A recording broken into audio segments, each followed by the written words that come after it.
નમસ્કાર વિદ્યાર્થી મિત્રો, આજે આપણે એક સરસ ટોપિકની ચર્ચા કરવાના છીએ જેનું નામ છે સંગાત એટલે કે અથડામણ.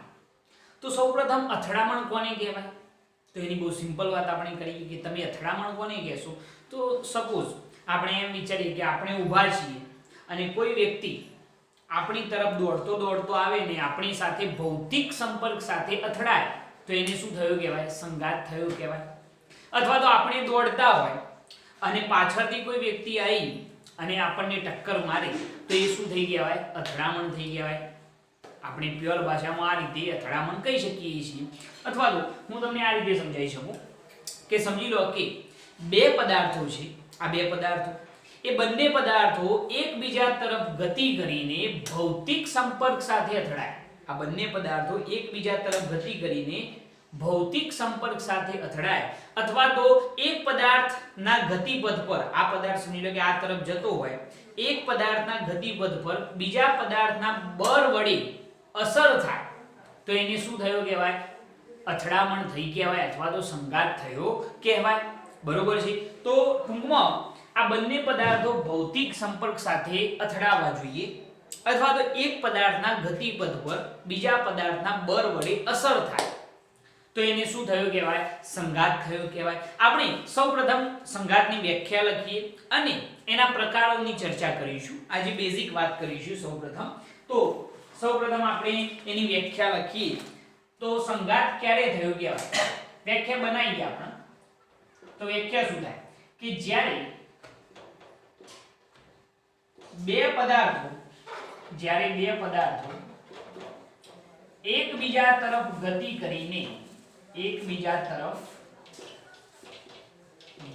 કરીને કેવા ભૌતિક સંપર્ક સાથે અથડાય. ભૌતિક સંપર્ક સાથે અથડાય અથવા એક પદાર્થના ગતિપથ પર, એક પદાર્થ જતો હોય એના ગતિપથ પર બીજા પદાર્થના બળ વડે શું થાય? અસર થાય. અથવા એક પદાર્થના ગતિપથ પર બીજા પદાર્થના બળ વડે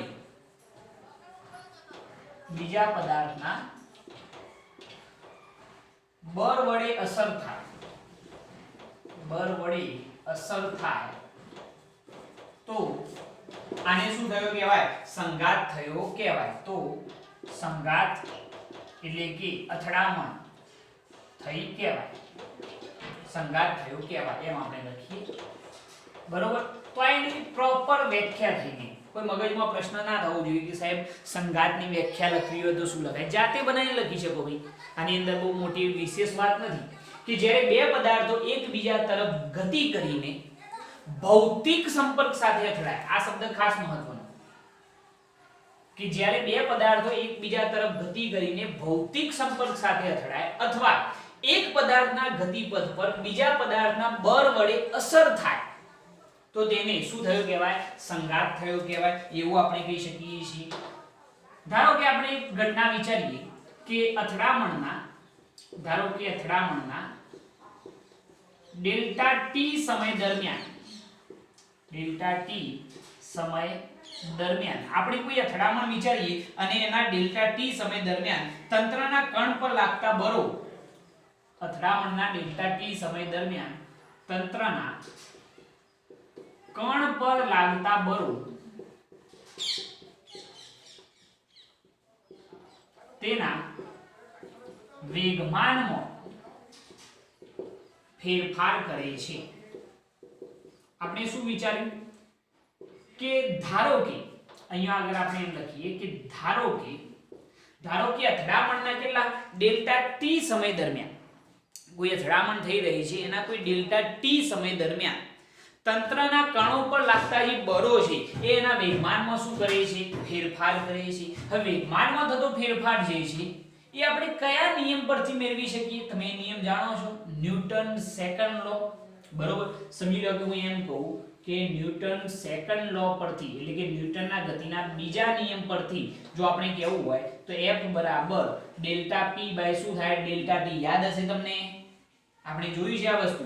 તો વેગમાનમાં થતો ફેરફાર ડેલ્ટા p બરાબર f ઇન્ટુ શું થઈ જાય ડેલ્ટા t બરોબર જો આના ઉપરથી આપણે કેવું હોય તો પ્રારંભિક વેગમાનમાં થતો ફેરફાર પ્રારંભિક વેગમાનમાં થતો ફેરફાર જો આપણે કેવું હોય તો એ શું કહેવાય ભાઈ પ્રારંભિક વેગમાનમાં થતો ફેરફાર એટલે કે ડેલ્ટા p1 બરાબર અહીંયા આગળ લખી f12 ડેલ્ટા t હવે સાહેબ આ શું આવ્યું અહીંયા આગળ પ્રારંભિક વેગમાનમાં થતો ફેરફાર ડેલ્ટા p1 બરાબર f12 આનો મતલબ શું થાય ભાઈ કણ 2 વડે પાછળ હોય એના વડે કણ 2 વડે કણ 1 પર લાગતું શું છે આ બળ છે અહીંયા એવું લખી કાઢું કે કણ 2 વડે કણ 1 પર લાગતું બળ છે આ બરોબર કણ 2 વડે કણ 1 પર લાગતું બળ F12 ઇન્ટુ શું આવશે ડેલ્ટા t આ પ્રારંભિક વેગમાનમાં થતો ફેરફાર છે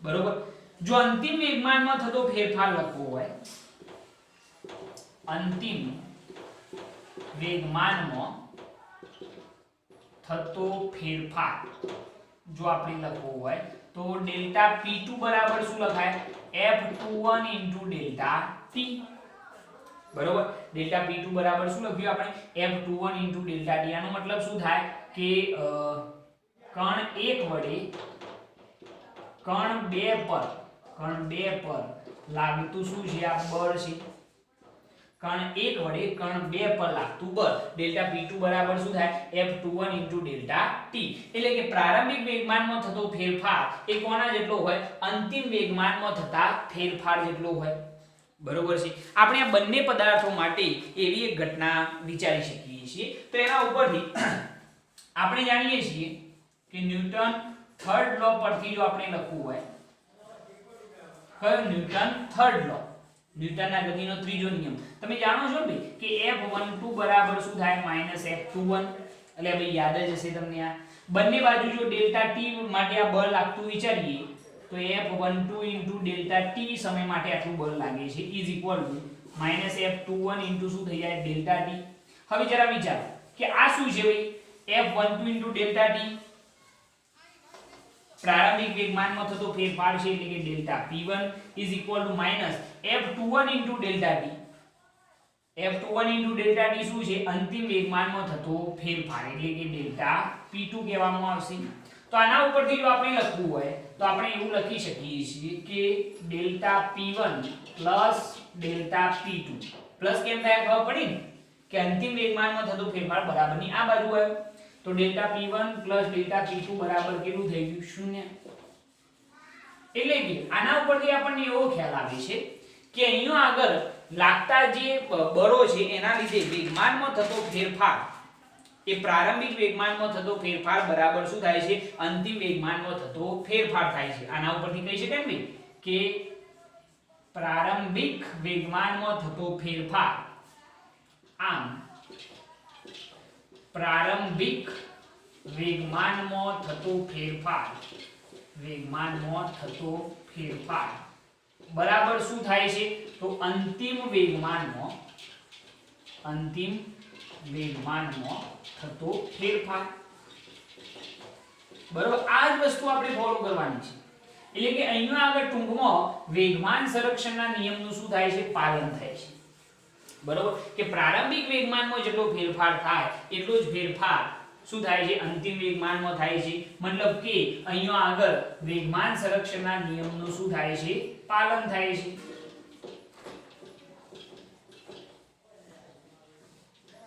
બરોબર છે તો અહીંયા આગળ આટલી વસ્તુ સૌપ્રથમ સમજવાની છે એના પછી આપણે એના જુદા જુદા પ્રકારોની ચર્ચા કરીશું તો સૌપ્રથમ એની વ્યાખ્યા થઈ ગઈ કે જ્યારે બે પદાર્થો એકબીજા તરફ ગતિ કરીને ભૌતિક સંપર્ક સાથે અથડાય અથવા એક પદાર્થના ગતિપથ પર બીજા પદાર્થના બળ વડે અસર થાય તો તેને શું થયું કહેવાય સંઘાત થયો કહેવાય એના માટે મેં એક કન્ડિશન વિચારી કે ધારો કે અથડામણના ડેલ્ટા t સમય દરમિયાન તંત્રના કણ પર લાગતા બળો તેના વેગમાનમાં ફેરફાર કરે છે ન્યૂટન સેકન્ડ લો પરથી વેગમાનમાં થતો ફેરફાર f ડેલ્ટા t થાય જો પ્રારંભિક વેગમાનમાં થતો ફેરફાર લખવો હોય તો ડેલ્ટા p1 બરાબર f12 ડેલ્ટા t અને અંતિમ વેગમાનમાં થતો ફેરફાર જો લખવો હોય તો ડેલ્ટા p2 બરાબર f21 ડેલ્ટા t થઈ જાય બરોબર ન્યૂટન થર્ડ લો પરથી પદાર્થ 2 વડે 1 પર જેટલું બળ લાગે એટલું જ બળ પદાર્થ 1 વડે 2 પર લાગે છે. બંને બળો સમાન મૂલ્યના અને પરસ્પર કેવા હોય? વિરુદ્ધ દિશામાં.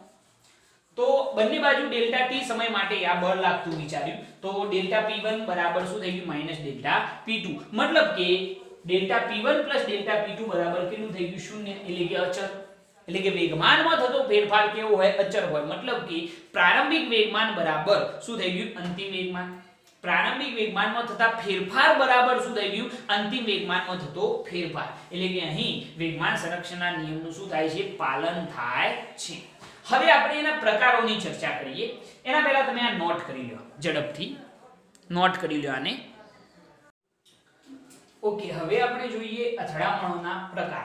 એની અંદર સૌપ્રથમ આવે છે સ્થિતિસ્થાપક અથડામણ, એના પછી આવે છે અસ્થિતિસ્થાપક અથડામણ અને એના પછી છે સંપૂર્ણ અસ્થિતિસ્થાપક અથડામણ. ત્રણેયની વ્યાખ્યાઓ છે, બહુ સિમ્પલ વ્યાખ્યાઓ યાદ રાખવાની છે, વન લાઇનર ક્વેશ્ચન પણ કહી શકાય. તો સૌપ્રથમ પહેલી સ્થિતિસ્થાપક અથડામણ.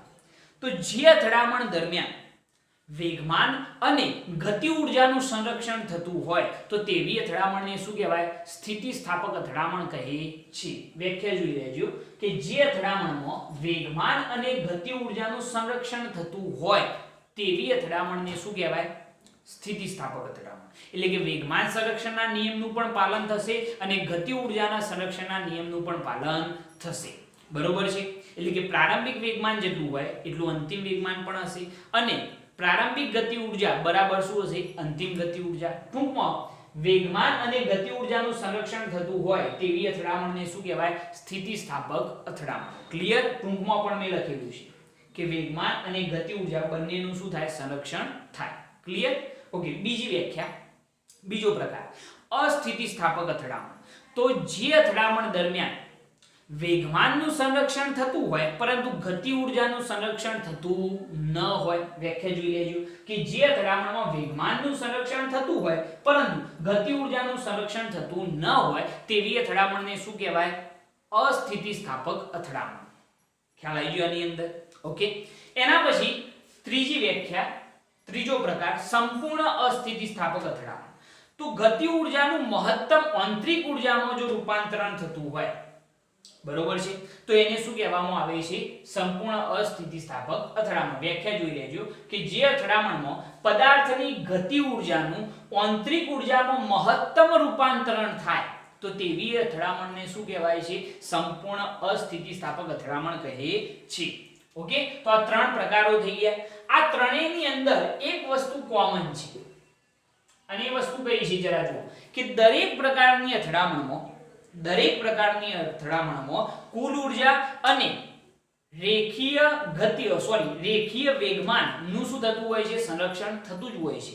એટલે કે કુલ ઊર્જાનું તો સંરક્ષણ થાય જ, સાથે સાથે વેગમાનનું પણ શું થાય? સંરક્ષણ થાય. જુઓ, ત્રણેયની અંદર વેગમાનનું તો સંરક્ષણ થતું જ હોય છે, ભલે અથડામણ સ્થિતિસ્થાપક હોય, અસ્થિતિસ્થાપક હોય, પછી સંપૂર્ણ અસ્થિતિસ્થાપક હોય. એટલે આ સ્ટેટમેન્ટ ખાસ યાદ રાખજો કે દરેક પ્રકારની અથડામણમાં કુલ ઊર્જા અને વેગમાનનું સંરક્ષણ તો થતું જ હોય છે. ખ્યાલ આવી ગયો આની અંદર? તો આ ત્રણ વ્યાખ્યાઓ યાદ રાખજો. વન લાઇનર ક્વેશ્ચનો છે, પૂછાવાની પણ શક્યતા છે. ચલો આને નોટ કરી લો, ઝડપથી નોટ કરી લો આને. ઓકે, હવે આપણે જોઈએ એક પરિમાણમાં સંપૂર્ણ અસ્થિતિસ્થાપક અથડામણ. હવે સંપૂર્ણ અસ્થિતિસ્થાપક અથડામણ છે એટલે મગજમાં એક વસ્તુ ક્લિયર થઈ જાય કે સાહેબ અહીંયા આગળ વેગમાન સંરક્ષણના નિયમનું પાલન થતું હશે પરંતુ ગતિ ઊર્જાનું સંરક્ષણ થતું હશે નહીં. તો એના માટે આપણે એક સિમ્પલ ઉદાહરણ લઈએ. બરોબર? કે સમજી લો કે એક બંદૂકની ગોળી છે આ રીતની. આ બંદૂકની ગોળીનું દર આપણે કહી દઈએ m1 છે અને આ બંદૂકની ગોળી v1i જેટલા પ્રારંભિક વેગથી ગતિ કરે છે અને આ બંદૂકની ગોળી એક બ્લોક સાથે અથડામણ અનુભવે છે. અહીંયા આગળ એક બ્લોક પડેલો છે આ રીતનો.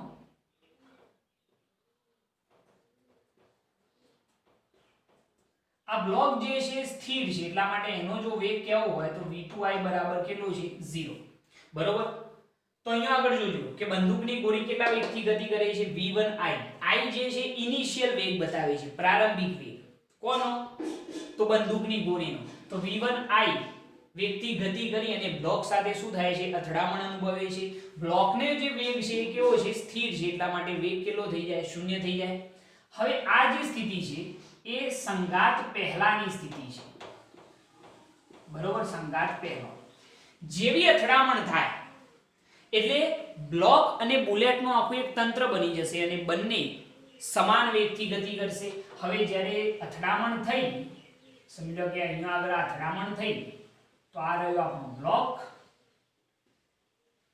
એની અંદર જે બુલેટ છે એ ઘૂસી ગઈ આ રીતે. તો બુલેટનું દર m1 અને બ્લોકનું દર m2, તો ટોટલ માસ કેટલું થઈ જશે, m1 m2.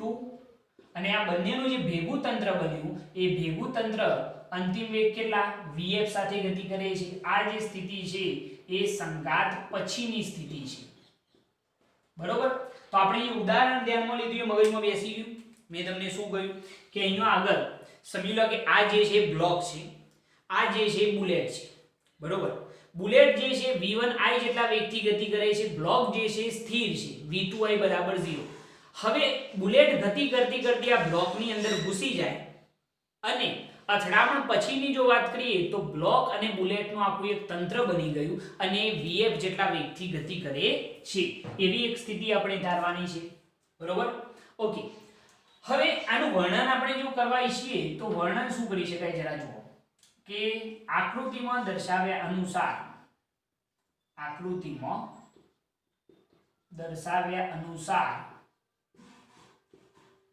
m1 દરની બંદૂકની ગોળી, m1 દરની બંદૂકની ગોળી v1i જેટલા વેગથી પ્લસ x દિશામાં ગતિ કરે છે. દેખાય છે ભાઈ? જે દેખાય એટલે લખવાનું ભાઈ, કોઈ આપણે ગોખવાની વાત જ નથી. કે આકૃતિમાં દર્શાવ્યા અનુસાર m1 દરની બંદૂકની ગોળી કઈ દિશામાં, તો v1i જેટલા વેગથી પ્લસ x દિશામાં ગતિ કરે છે અને સ્થિર રહેલ બ્લોક સાથે, કેવો છે આ બ્લોક, સ્થિર રહેલ બ્લોક સાથે અથડામણ અનુભવે છે અથવા તો અથડાય છે, એમ લખવાનું, બ્લોક સાથે અથડાય છે, બરોબર. આ જે સ્થિર પડેલો બ્લોક હતો એની સાથે અથડાય. હવે બ્લોક અને બુલેટનું જે તંત્ર બન્યું, જેનું ટોટલ માસ કેટલું થયું m1 m2, એ કેટલા વેગથી ગતિ કરે છે, તો vf વેગથી. તો અહીંયા આગળ આપણે એવું લખીએ કે અથડામણ પછી m1 m2 દળનું તંત્ર vf જેટલા વેગથી કઈ દિશામાં, તો પ્લસ x દિશામાં ગતિ કરે છે. ખ્યાલ આવી ગયો? અથડામણ પછી શું થયું, તો m1 m2 દળનું જે તંત્ર બન્યું, તંત્ર કોનું હશે, તો બ્લોક અને બુલેટનું, બરોબર છે. m1 m2 દળનું તંત્ર કેટલા વેગથી, તો vf જેટલા વેગથી પ્લસ x દિશામાં ગતિ કરે છે. થઈ ગયા એક્સપ્લેનેશન? ઓકે, હવે જરા જુઓ કે આ જે અથડામણ છે સંપૂર્ણ અસ્થિતિસ્થાપક છે. સંપૂર્ણ અસ્થિતિસ્થાપક હોવાથી અહીંયા રેખીય વેગમાન સંરક્ષણનું તો પાલન થતું જ હશે. તો આપણે એનો જો યુઝ કરીએ તો વેગમાન સંરક્ષણના નિયમ પરથી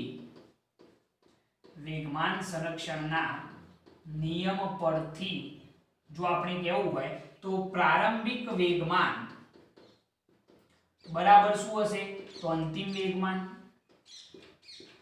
પ્રારંભિક વેગમાન બરાબર શું હશે, અંતિમ વેગમાન. ચલો, પ્રારંભિક વેગમાન બંદૂકની ગોળી અને બ્લોકનું કેટલું થાય, તો જરા વિચારો. આનું વેગમાન કેવું હોય બંદૂકની ગોળીનું, તો શું થાય, m1 v1i, દર ગુણ્યા વેગ, તો m1 v1i પ્લસ પ્રારંભિક સ્થિતિમાં બ્લોકનું વેગમાન કેટલું થાય, તો m2 v2i, પરંતુ સાહેબ v2i બરાબર તો 0, એટલે એનું પ્રારંભિક વેગમાન કેટલું થઈ ગયું, 0, ઇઝ ઇક્વલ ટુ અંતિમ સ્થિતિમાં જો આપણે વેગમાન કેવું હોય જે તંત્ર બન્યું, તો એનું કેટલું થાય, તંત્રનું ટોટલ માસ કેટલું થયું, m1 m2 ઇન્ટુ વેગ કેટલો આવશે, vf.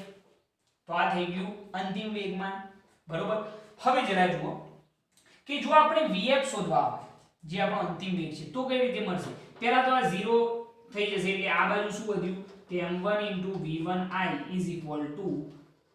m1 m2 શું થઈ જશે vf. જો આપણે અંતિમ વેગ vf શોધવો હોય તો vf બરાબર એક સૂત્ર બની જશે. સૂત્ર શું બને છે જરા જુઓ m1 v1i અપન શું થઈ જાય m1 m2. તો બ્લોક અને બુલેટનું જે તંત્ર બન્યું એનો જે અંતિમ વેગ છે એ vf આપણે અહીંયા આગળ શોધી કાઢ્યો છે. ઓકે, હવે અહીંયા આગળ જરા જોજો કે આપણે અંતિમ વેગ તો શોધી કાઢ્યો. હવે અહીંયા આગળ જે ગતિ ઊર્જા છે એ ગતિ ઊર્જાની અંદર જે વ્યય થયેલો છે એ કેટલો હશે તમે સમજો છો ને? કારણ કે બુલેટ જ્યારે ગતિ કરતી હશે તો એ v1i જેટલા વેગથી ગતિ કરે છે તો એ વખતે એનો કંઈક ના કંઈક શું હશે ગતિ ઊર્જા હશે. પરંતુ જ્યારે અથડામણ થાય તો અથડામણથી એની ગતિ ઊર્જામાં કંઈક ના કંઈક ઘટાડો થશે. બરોબર, સમજી લો કે પહેલા 10 જૂલ જેટલી ગતિ ઊર્જાથી એ ગતિ કરે છે પરંતુ અથડામણ પછી જે આ તંત્ર બન્યું એની ગતિ ઊર્જામાં શું થયો હશે ઘટાડો 7 જૂલ થઈ જાય સપોઝ. બરોબર, પહેલા 10 જૂલ હતી પછી 7 જૂલ. તો વ્યય પામતી જે ગતિ ઊર્જા છે જે ગતિ ઊર્જાનો વ્યય છે એ જો આપણે શોધવો હોય ગતિ ઊર્જાનો વ્યય જો આપણે શોધવો હોય જેને આપણે કહી દઈએ ડેલ્ટા કે તો ડેલ્ટા કે બરાબર ki માઈનસ શું થઈ જાય kf. કારણ કે પહેલા ગતિ ઊર્જા વધુ હશે અથડામણ પછી ગતિ ઊર્જામાં શું થાય ઘટાડો થાય. કારણ કે પહેલા વેગ વધુ હોય ને અથડામણ થાય પછી વેગ શું થાય ઘટી જાય. બરોબર, તો ગતિ ઊર્જાનો વ્યય ડેલ્ટા કે બરાબર શું થાય ki માઈનસ kf. તો ડેલ્ટા કે બરાબર ચલો પ્રારંભિક ગતિ ઊર્જા કેટલી થાય? પ્રારંભિક ગતિ ઊર્જા તો આપણે કેવી હોય તો બંદૂકની ગોળીની કેટલી થાય તો 1/2 m1 v1i નો શું થાય સ્ક્વેર પ્લસ આની ગતિ ઊર્જા કેટલી થઈ જાય? આની ગતિ ઊર્જા કેટલી થઈ જાય 0. બરોબર, આ થઈ ગયું ki જે પ્રારંભિક સ્થિતિની ગતિ ઊર્જા છે માઈનસ અંતિમ સ્થિતિમાં ગતિ ઊર્જા. ચલો આની ગતિ ઊર્જા કેટલી થાય તો ગતિ ઊર્જા માટે શું થાય 1/2 દર કેટલું થયું તંત્રનું તો m1 m2 vf નો શું આવશે સ્ક્વેર થઈ જશે. ખ્યાલ આવે 1/2 mv સ્ક્વેર જ છે પરંતુ અંતિમ સ્થિતિમાં તંત્ર બન્યું તો એનું દર કેટલું 1/2 દર કેટલું થાય m1 m2 અને વેગનો સ્ક્વેર તો vf નો સ્ક્વેર. તો આ ગતિ ઊર્જાનો ફેરફાર થયો. તો ડેલ્ટા k બરાબર અહીંયા શું થઈ જશે જરા જુઓ બીજું કંઈ નથી કરવાનું. સમીકરણ 1 ની કિંમત આપણે vf ના સ્ક્વેર ની જગ્યાએ એપ્લાય કરવાની છે તો શું મળશે એ જરા જુઓ. અહીંયા લખી કાઢીએ કે સમીકરણ 1 ની કિંમત મૂકતો ચલો સમીકરણ 1 ની કિંમત મૂકીએ તો વ્યય પામતી ગતિ ઊર્જા ડેલ્ટા k બરાબર 1/2 m1 v1i નો સ્ક્વેર 0 તો આપણે ગણવાના જ નહીં માઈનસ અહીંયા આગળ શું આવશે 1/2 m1 m2 vf નો સ્ક્વેર એટલે આનો સ્ક્વેર કરીને લખવો પડશે ને ભાઈ. તો શું થઈ જાય જો કે અહીંયા આગળ સ્ક્વેર કરીએ તો m1 સ્ક્વેર v1i નો સ્ક્વેર અપન m1 m2 નો શું થઈ જાય સ્ક્વેર થઈ જાય. હવે આ બંને પદો ગુણાકારમાં છે બરોબર. તો અહીંયા આગળ આપણે જો સાદુરૂપ આપીએ તો m1 m2 અને અહીંયાથી m1 m2 નો સ્ક્વેર શું થઈ ગયો દૂર થઈ ગયો. ખ્યાલ આવશે આની અંદર? અથવા તો જો હું અહીંયા આગળ થોડું અલગથી લખું તો વધારે ખ્યાલ આવશે કારણ કે ઉપર નીચે પદ થઈ ગયા છે બરોબર. અહીંયા આગળ લખીએ આની જરૂર નથી આને આપણે સ્ક્રીનશોટ લઈ લેજો એવું હોય તો. ઓકે, શું કરીએ છીએ જરા જોજો કે આપણે સમીકરણ 1 ની કિંમત અહીંયા આગળ લખીએ કે સમીકરણ 1 ની કિંમત મૂકતો શું થાય છે તો અહીંયા આગળ ડેલ્ટા k બરાબર આ સ્ટેપ ની અંદર મૂકીશું આપણે તો 1/2 m1 v1i નો સ્ક્વેર માઈનસ પ્લસ 0 છે લખવાની જરૂર નહીં 1/2 m1 m2 ચલો vf નો સ્ક્વેર એની જગ્યાએ આપણે આ કિંમત લખી ને આ લખતા નહીં પાછા એના એ વસ્તુ મેં અહીંયા લખેલી છે vf ના સ્ક્વેર ની જગ્યાએ આ કિંમત તો ચલો સ્ક્વેર કરીને લખવાનો તો શું થાય m1 સ્ક્વેર v1i નો સ્ક્વેર અપન છેદમાં m1 પ્લસ m2 નો શું થઈ જાય સ્ક્વેર થઈ જાય બરોબર vf ની કિંમત એપ્લાય કરી ઓકે હવે જરા જુઓ કે અહીંયા આગળથી સાદુરૂપ આપીએ તો m1 m2 દૂર થઈ ગયા બરોબર જે વસ્તુ કોમન નીકળે છે એ કોમન કાઢી લઈએ તો કોમન શું નીકળે છે તો 1/2 m1 v1 i નો સ્ક્વેર કોમન નીકળી ગયો તો ચલો અંદર શું વધ્યું આ પદ તો કોમન નીકળી ગયું તો અહીંયા આગળ શું વધ્યું 1 માઈનસ અહીંયાથી 1/2 તો બહાર નીકળી ગયો ને m1 v1 i નો સ્ક્વેર એ કોમન નીકળી ગયો અહીંયા એક m1 વધ્યો તો અહીંયા આગળ m1 અપન છેદમાં શું વધશે m1 m2 બરોબર છે ભાઈ આપણે 1/2 m1 v1 i નો સ્ક્વેર કોમન કાઢી લીધો થોડુંક સાદું રૂપ આપી દઈએ ડેલ્ટા k બરાબર 1/2 m1 v1 i નો સ્ક્વેર ચલો આને અહીંયા આગળ ગુણી કાઢીએ તો શું થઈ જાય જુઓ m1 m2 માઈનસ શું થઈ જાય m1 અપન છેદમાં શું થઈ જાય m1 m2 તો ચલો m1 કેન્સલ તો જે વધ્યું છે એને આપણે લખી કાઢીએ તો ડેલ્ટા k બરાબર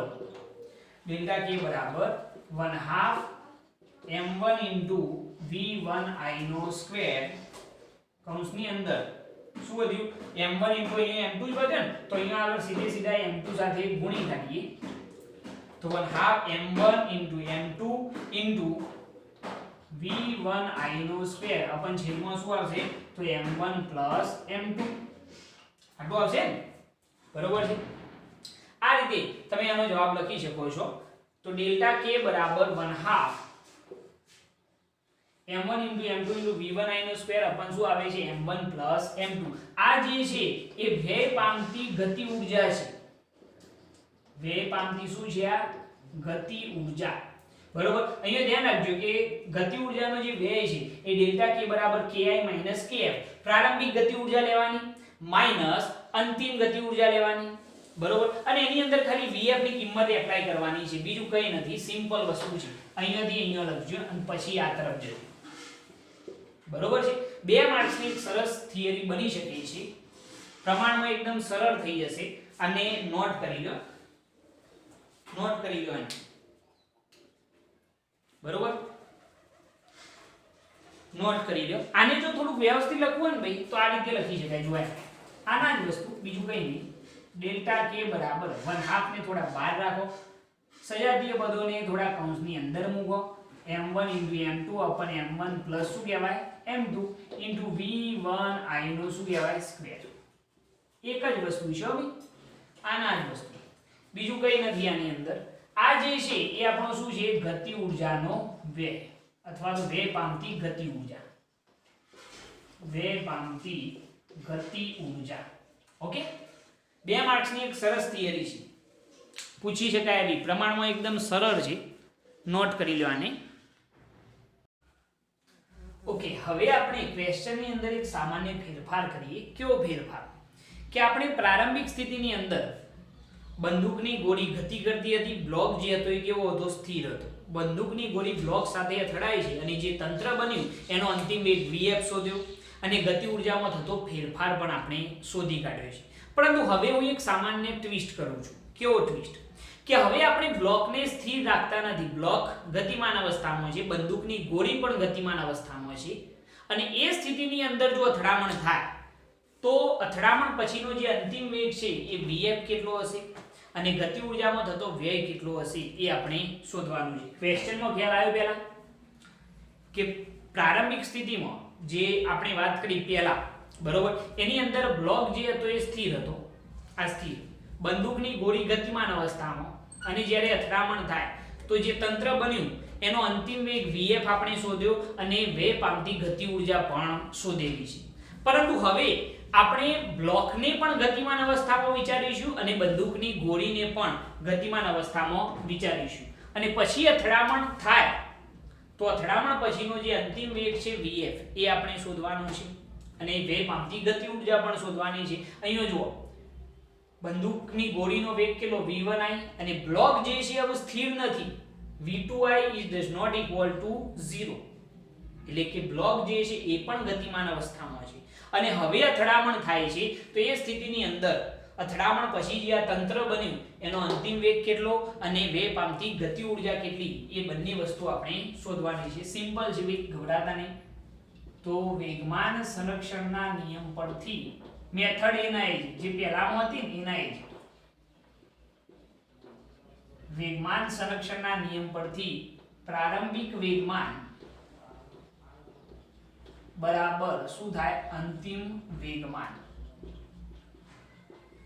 બરોબર, પ્રારંભિક વેગમાન બરાબર શું થાય? અંતિમ વેગમાન. ચલો પ્રારંભિક સ્થિતિમાં સંઘાત પહેલો પ્રારંભિક વેગમાન કેટલું થાય? ચલો આનું વેગમાન કેટલું? દર ગુણ્યા વેગ એટલે m1 v1i પ્લસ બ્લોકનું વેગમાન કેટલું થઈ જાય? m2 v2i થઈ ગયું વેગમાન. ઓકે, આ બંદૂકની ગોળીનું વેગમાન અને આ બ્લોકનું વેગમાન ઇઝ ઇક્વલ ટુ અંતિમ સ્થિતિની અંદર વેગમાન જે તંત્ર બન્યું એનું દર કેટલું? તો m1 m2 અને વેગ કેટલો? vf. બરોબર છે. ઓકે, આપણે અંતિમ વેગ vf શોધવાનો છે. કરતા બનાવો એને. તો vf બરાબર m1 v1i plus m2 v2i અપન છેદમાં m1 પ્લસ શું થઈ જાય? m2.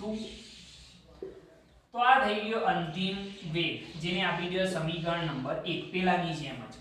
બરોબર કે જો v2i does not equal to 0 હોય અને જો અથડામણ થાય તો અંતિમ સ્થિતિની અંદર જે વેગ છે એ vf બરાબર આટલો આપણને મળશે. હવે રહી વાત કોની ભાઈ? તો વેગ પામતી ગતિ ઉર્જા, તો એ પણ આપણે શોધી કાઢીએ. ઓકે, ચલો પહેલા આટલી વસ્તુ નોટ કરી લો કારણ કે સ્પેસ આપણે એના માટે ઓછી પડશે. ગભરાઈ ના જતા, ખાલી કેલ્ક્યુલેશન થોડીક છે. અહીંયા લખી કાઢું છું અંતિમ વેગ vf બરાબર m1 v1i plus m2 v2i अपन छेदમાં શું મળ્યું? m1 plus m2. બરોબર, એની આપણે જરૂર પડશે. હવે ગતિ ઉર્જામાં થતો વ્યય જે પહેલા શોધ્યો હતો ને આપણે પેલાની અંદર જ્યારે બ્લોક સ્થિર હતો, બસ એના જ વસ્તુ છે, બીજો કોઈ ફેરફાર નથી. તો અહીંયા લખીએ કે વ્યય પામતી ગતિ ઉર્જા જો આપણે કહેવી હોય તો ડેલ્ટા k બરાબર શું થાય? ki kf.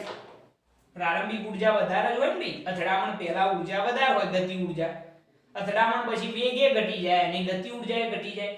તો પ્રારંભિક ગતિ ઉર્જામાંથી અંતિમ ગતિ ઉર્જા શું કરવાની? બાદ કરવાની. ઓકે, તો ચલો લખીએ આપણે કે ડેલ્ટા k બરાબર પ્રારંભિક ગતિ ઉર્જા કેટલી થાય? ચલો બંદૂકની ગોળીની કેટલી થશે? 1/2 m1 v1i નો સ્ક્વેર, 1/2 m1 v1i નો સ્ક્વેર પ્લસ બ્લોકની ગતિ ઉર્જા 1/2 m2 v2i નો સ્ક્વેર. આ થઈ ગઈ પ્રારંભિક ગતિ ઉર્જા. આ જે છે બંદૂકની ગોળીની ગતિ ઉર્જા છે અને આ બ્લોકની ગતિ ઉર્જા પ્રારંભિક સ્થિતિમાં માઈનસ ચલો અંતિમ સ્થિતિની ગતિ ઉર્જા તો 1/2 દર કેટલું છે? તો સાહેબ m1 m2 ઇન્ટુ vf નો સ્ક્વેર થઈ જશે. એટલે ભાઈ કોઈ કન્ફ્યુઝન નહીં આની અંદર. બરોબર, આ પ્રારંભિક ગતિ ઉર્જા છે ki માઈનસ આ અંતિમ સ્થિતિની ગતિ ઉર્જા છે 1/2 જે તંત્ર બન્યું એનું દર કેટલું? m1 m2 અને વેગનો સ્ક્વેર. ગતિ ઉર્જાનું સૂત્ર યાદ છે k બરાબર 1/2 mv2 એના ઉપરથી છે. ઓકે, હવે જરા જુઓ કે આપણે શું કરીશું? તો આ જે vf ની કિંમત છે અહીંયા એપ્લાય કરી દઈશું, બીજું કંઈ નહીં વિશેષ. તો ડેલ્ટા k બરાબર 1/2 m1 v1i નો સ્ક્વેર પ્લસ 1/2 m2 v2i નો square minus 1/2 m1 m2 into vf નો સ્ક્વેર. આનો સ્ક્વેર કરીને લખવાનું, જો અંશનો સ્ક્વેર કરીએ પહેલા તો m1 v1i plus m2 v2i નો શું આવશે? સ્ક્વેર અપન છેદમાં m1 m2 અને એનો શું આવશે? સ્ક્વેર. ટૂંકમાં vf નો શું કર્યો? સ્ક્વેર કર્યો. આ પદનો સ્ક્વેર અને નીચેના પદનો પણ સ્ક્વેર કરેલો છે. ઓકે, તો ફાયદો શું થાય? જો m1 m2 m1 m2 ગયા, હવે અહીંયા એક જ વધ્યા. બરોબર, હવે આ જે સ્ટેપ વધ્યું એની અંદરથી સપોઝ હું 1/2 ને કોમન લઈ લઉં તો અહીંયા શું વધશે સાહેબ m1 v1 i નો સ્ક્વેર પ્લસ અહીંયા શું વધશે m2 v2 i નો સ્ક્વેર માઈનસ ચલો 1/2 તો ગયા બહાર અહીંયા જે વધ્યું હવે આટલું સ્ટેપ વધ્યું છે અહીંયા ત્રીજા પદની અંદર કારણ કે 1/2 તો બહાર નીકળી ગયા હવે આ પદની અંદર આ જે પદ છે એ x y ના સ્ક્વેર જેવું છે અથવા તો a b નો સ્ક્વેર દ્વિઘાત સમીકરણ દ્વિઘાત પદોનું જે વિસ્તરણ હતું એ તમને જો યાદ હોય તો દ્વિપદી વિસ્તરણ તો શું થાય દ્વિપદી વિસ્તરણ મુજબ પ્રથમ પદનો વર્ગ વત્તા 2 ગુણ્યા પ્રથમ પદ ગુણ્યા અંતિમ પદ વત્તા અંતિમ પદનો સ્ક્વેર તો ચલો પ્રથમ પદનો વર્ગ શું થઈ જાય કૌંસની અંદર જ લખીએ m1 સ્ક્વેર v1 i નો સ્ક્વેર પ્રથમ પદનો વર્ગ થયો વત્તા 2 ગુણ્યા પ્રથમ પદ ગુણ્યા અંતિમ પદ આ બંનેનો ગુણાકાર શું થઈ જાય m1 m2 v1i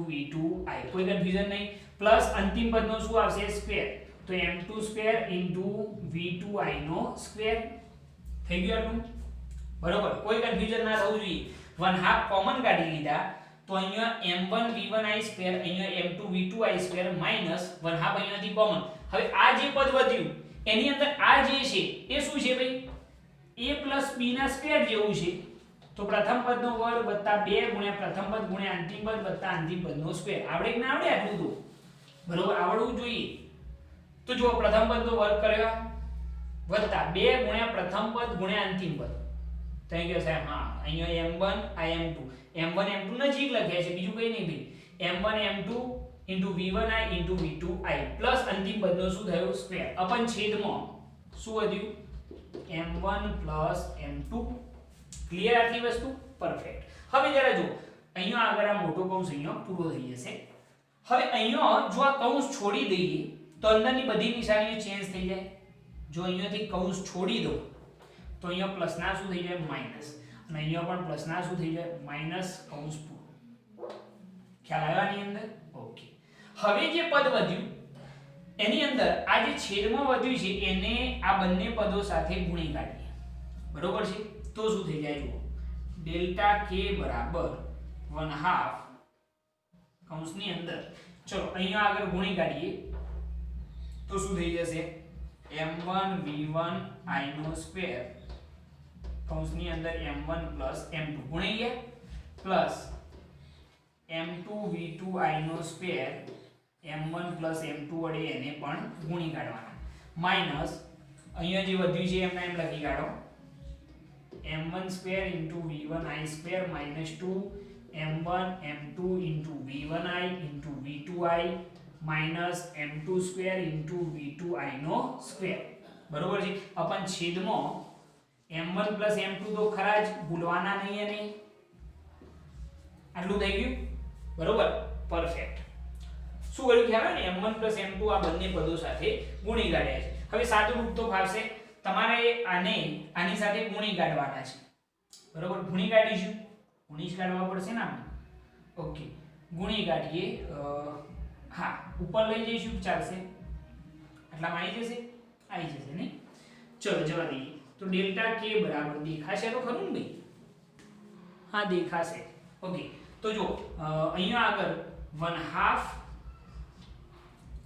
એ તો એમને એમ બાર જ રાખીએ કૌંસની અંદર અહીંયા આગળ ચલો આની અંદર ગુણો આને આની સાથે પછી આની સાથે પણ બરોબર વારા પરથી ગુણવાના પહેલા અને આની સાથે તો શું થઈ જાય m1 સ્ક્વેર v1i નો square plus m1 square v1i નો સ્ક્વેર પ્લસ શું થઈ જાય તો m1 m2 v1i નો સ્ક્વેર થઈ ગયું પ્લસ ચલો આની સાથે ગુણો તો શું થઈ જાય m1 m2 v2i નો સ્ક્વેર શાંતિથી કરવાનું ભાઈ ઉતાવળ નહીં કરવાની પ્લસ અહીંયા આગળ શું થઈ જાય m2 સ્ક્વેર v2i નો સ્ક્વેર ગુણી ગયા અંદર વારા પરથી આની સાથે અને આની સાથે ઓકે માઈનસ આ પદ એમને m1 સ્ક્વેર v1i નો square minus 2m1 m2 v1i v2i minus m2 square into v2i નો સ્ક્વેર